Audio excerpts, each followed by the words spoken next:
Et coucou, j'espère que vous allez bien. Je suis ravie de vous retrouver dans cette nouvelle vidéo dans laquelle je vais vous parler de piles à lire puisque je vais vous présenter les lectures que j'ai prévues pour mon mois de juillet. Elles ne sont que de 5 puisque mon rythme de lecture actuel est plutôt lent. Mes vacances ne sont qu'en août, donc pour le mois de juillet, autant dire que ça ne va pas s'améliorer. Donc voilà, si déjà j'arrive à lire ces 5, je serai très contente.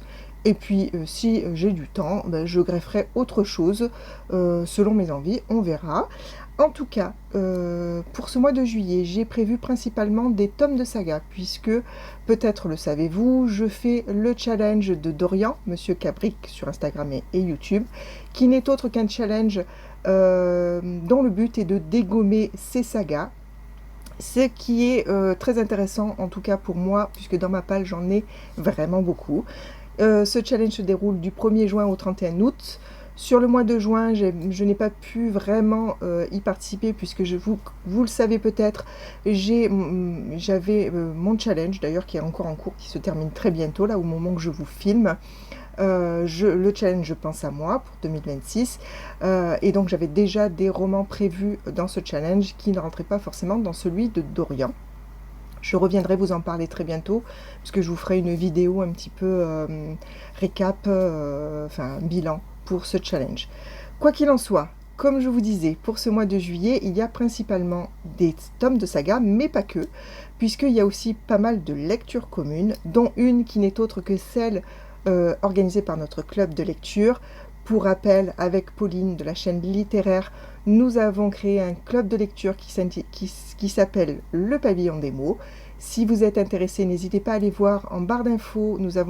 Vous trouverez les liens vers les vidéos explicatives, le lien vers le Google Form pour vous inscrire. Voilà, n'hésitez pas aussi à venir nous poser des questions si ça vous intéresse.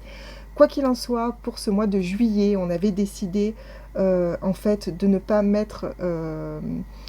nous imposer deux thèmes pour juillet et pour août, mais vraiment un thème pour l'été, puisque chacun va partir en vacances, ou voilà, on n'a pas forcément la tête à participer au club de lecture. Donc on a décidé en commun avec les membres du club de n'avoir qu'un seul thème sur juillet-août.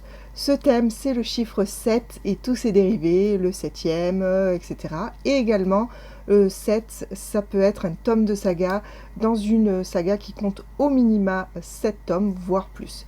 Voilà, donc pour le thème général, on avait sélectionné, comme vous le savez ou pas d'ailleurs, 2 romans pour la lecture commune. Un sondage a été fait et nous avions choisi de mettre Les 7 sœurs, le tome 1, mais il n'a pas été choisi. Celui qui a été choisi, donc, c'est Les 7 maris d'Evelyn Hugo de Taylor Jenkins Reid, qui est sorti chez Hauteville. Voilà. Donc moi j'ai la version numérique. Concernant le résumé, à l'aube de ses 80 ans, Evelyn Hugo, légende du cinéma, est enfin prête à dire la vérité sur sa vie aussi glamour que scandaleuse. Mais quand cette actrice vieillissante et solitaire décrète qu'elle fera ses révélations à Monique Grant, journaliste pour un obscur magazine, personne ne comprend son choix. La journaliste décide de saisir cette occasion pour lancer sa carrière. Elle écoute avec fascination l'histoire de cette actrice mariée 7 fois. Une histoire d'ambition, d'amitié et d'amour défendu. À mesure qu'elle recueille les confidences d'Evelyn, la journaliste comprend que leurs destins sont étroitement liés. Voilà, donc c'est celui qui a été sélectionné. Moi, les deux me tentaient beaucoup, donc je suis très très contente d'avoir à lire ce roman pour le club de lecture. Il sera peut-être lu qu'en août. Voilà, c'est celui sur lequel justement j'ai un petit peu de marge de manœuvre puisque il doit être lu sur l'été. Donc je vous en parle en premier, mais c'est peut-être le dernier qui sera lu. Concernant les autres romans, donc j'ai ici, il n'y en a qu'un seul qui n'est pas un tome de saga. Mais c'est une lecture commune, parce que ce mois de juillet est rempli de lectures communes, autant vous le dire, avec des personnes différentes, donc ça va être vraiment super, j'ai vraiment hâte de découvrir ces romans avec ces personnes-là. et ça va me motiver, et vraiment je suis très très contente. Donc j'espère que Laurent sera bien disponible pour lire ensemble Les Murmureurs du Dragon d'Adé Martel. C'est un livre, un roman auto-édité que je me suis procuré aux Imaginales et que nous aimerions lire en lecture commune avec Laurent du conte L'Ado Vintage. J'espère qu'il sera toujours disponible. Et concernant le résumé, jamais un dragon ne trahit son murmureur. Sa loyauté ne s'éteint que dans le sang, du moins jusqu'à ce que l'impensable se produise. Depuis des siècles, les murmureurs et les dragons maintiennent la paix sur les terres de Vesperia. En une nuit, cet équilibre vole en éclats. À la frontière du royaume, le corps de la murmureuse Stiphen est retrouvé déchiqueté. Son dragon, lui, s'est volatilisé. Est-ce l'animal qui a commis l'irréparable ? De son côté, Ilysandre n'a pas le droit au deuil. À 17 ans, elle doit endosser l'héritage de sa sœur et porter la gemme ancestrale qui unit humains et dragons.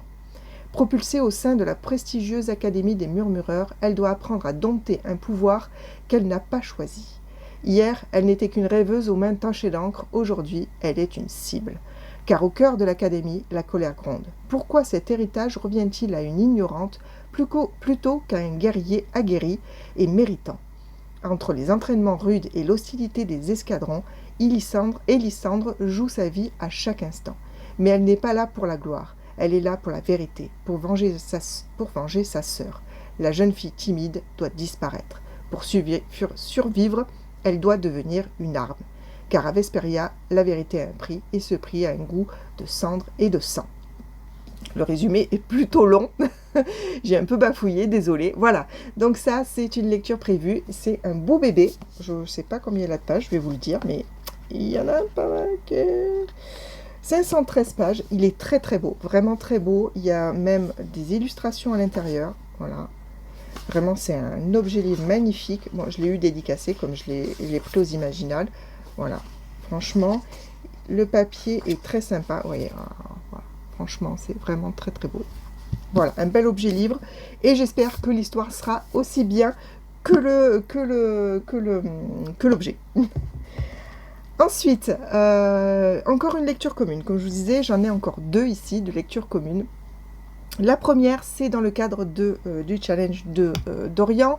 C'est une lecture commune à la marge, c'est-à-dire que ce n'est pas Dorian qui l'organise, mais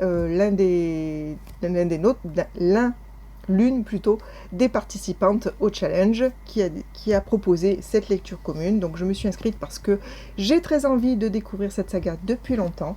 Ce n'est autre que le tome 1 de la saga Red Rising de Pierce Brown qui est sorti. Moi j'achète la version offre coup de cœur là, qui avait été sortie à l'époque parce que c'est un roman qui a un petit peu de bouteille maintenant, il me semble.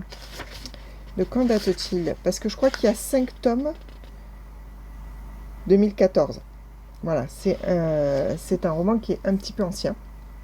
Donc c'est une saga, je crois qu'il y a 5 tomes. Et donc je vais le lire en lecture commune, alors avec Virginie, ça c'est sûr. Donc je n'ai plus le nom sur Instagram, je vous le mettrai en bas, son pseudo, je me rappelle plus. Et je ne sais plus s'il y avait d'autres personnes qui s'étaient greffées à nous. Comme le groupe n'est pas encore ouvert, je ne sais pas, on verra. Voilà, en tout cas c'est Virginie qui l'organise. Pour le résumé, j'aurais pu vivre en paix, mes ennemis m'ont jeté dans la guerre. Darrow n'est pas un héros. Tout ce qu'il souhaite, c'est vivre heureux. Mais les Orcs, les dirigeants de la société, en ont décidé autrement. Ils lui ont tout enlevé, sa raison d'être, ses certitudes, jusqu'à son reflet dans le miroir. Darrow n'a plus d'autre choix que de devenir comme ceux qui l'écrasent, pour mieux les détruire. Accepté au légendaire institut, il va être formé avec l'élite des Orcs dans un terrain d'entraînement grandeur nature. Sauf que même ce paradis est un champ de bataille où règnent deux règles, tuer ou être tué, dominer ou être dominé. Voilà. Je sais que Stéphanie, du conte Les Chroniques de Lully, a adoré cette saga. C'est une de ses sagas chouchou qu'elle relit régulièrement. Donc, comme en général, je lui fais confiance concernant les lectures, même si on n'est pas toujours d'accord, heureusement. Mais voilà, souvent, on se rejoint. Donc, voilà, j'espère que ça va fonctionner et je suis très contente de le lire. Les deux autres, donc les deux derniers que je vais vous présenter, ce sont des tomes 2 qui finissent une duologie. parce que, voilà, comme je vous disais, j'ai pas envie de laisser traîner mes sagas cette année. Donc, c'est 2 romans que j'ai lus au mois de mai, un au mois de mai, un au mois de juin. Et donc, j'aimerais terminer dans l'été, donc si possible au mois de juillet. Le premier, c'est une lecture commune qu'on avait faite donc au mois de juin, dans le cadre justement du challenge d'Orient, et organisé toujours par Virginie. Il y avait Stéphanie et il y avait... mince, j'ai oublié son prénom, je suis désolée. En tout cas, c'était une excellente lecture. C'est le tome 1 de 6 couronnes écarlates de Elisabeth Lim, qui est sorti chez Rajo. Donc ça, c'était le tome 1 que j'ai lu du coup avec les filles. Et j'ai le marque-page qui est en train de tomber, mon super marque-page. Et donc, je vais attaquer en lecture commune toujours avec les filles. On va continuer et terminer cette saga avec La promesse du dragon. Donc toujours de Elisabeth Lim, donc toujours chez Rajo, toujours un objet livre magnifique. Voilà, et comme le tome 1 était super sympa, on enchaîne. Donc je vous dis le résumé quand même du tome 1. Une magie ancestrale et interdite coule dans les veines de Shori, la plus jeune des 7 enfants de l'empereur de Kiata. Elle découvre que sa belle-mère en est dotée, elle aussi. Pour l'empêcher de dévoiler son secret, la reine sans nom lui lance un sortilège. Elle transforme ses 6 frères en grues et l'avertit que pour chaque mot qu'elle prononcera, l'un d'eux mourra. Exilée et sans voix, Shuri va devoir se battre pour briser le sort et sauver Kiata d'une terrible conspiration. Pour cela, elle pourra compter sur son mystérieux fiancé qu'elle avait rejeté sans même le rencontrer. Voilà, c'est une histoire qui est un peu sous forme de conte et franchement, c'est très très bien écrit, c'est super sympa. Et j'ai la visite d'une petite Mimi. Vous l'avez entendu peut-être déjà. Mimi, qu'est-ce que tu veux? Tu viens me dire bonjour? Oui, regarde. Coucou, moi je suis un Mimi. Non, je n'ai pas envie du tout. Allez, hop. Donc voilà, pour cette lecture commune. Le dernier que je vais vous présenter, ce n'est pas une lecture commune. Donc, comme je vous disais, c'est un tome 2 d'un roman que j'ai lu en mai. Et pour le coup, le tome 1, on l'avait lu en lecture commune, puisque c'est celui du mois de mai pour le club de lecture. Ce n'est autre que le tome 1 de Rosen de Laetitia Danaï, que moi j'ai en version poche chez J'ai lu. Et donc, je me suis aussitôt commandé le tome 2 pour terminer cette duologie. Donc, il s'appelle Rosen, pareil, il n'y a pas de sous-titres, et que j'ai toujours chez J'ai lu et qui est toujours écrit par Laetitia Danaï. Je vous lis le petit résumé du tome 1. Je n'ai jamais demandé à naître Jean. Être comme moi, c'est l'assurance de mener une vie d'incertitude. La discrétion est devenue une seconde nature pour nous. Et pour qui? Et pourquoi? Pour échapper à des êtres vicieux, avides de ce qu'ils ne peuvent obtenir autrement que par la force. Rosen Kaplan est une princesse Jean, une magie ancestrale coule dans ses veines. Pour cette raison, et durant de longues années, ses ancêtres ont souffert de la domination des Danir. Depuis, la paix a été rétablie, une paix au goût amer et incertain. Afin de tirer un trait définitif sur ce douloureux passé, une union entre princesse et prince héritier est envisagée.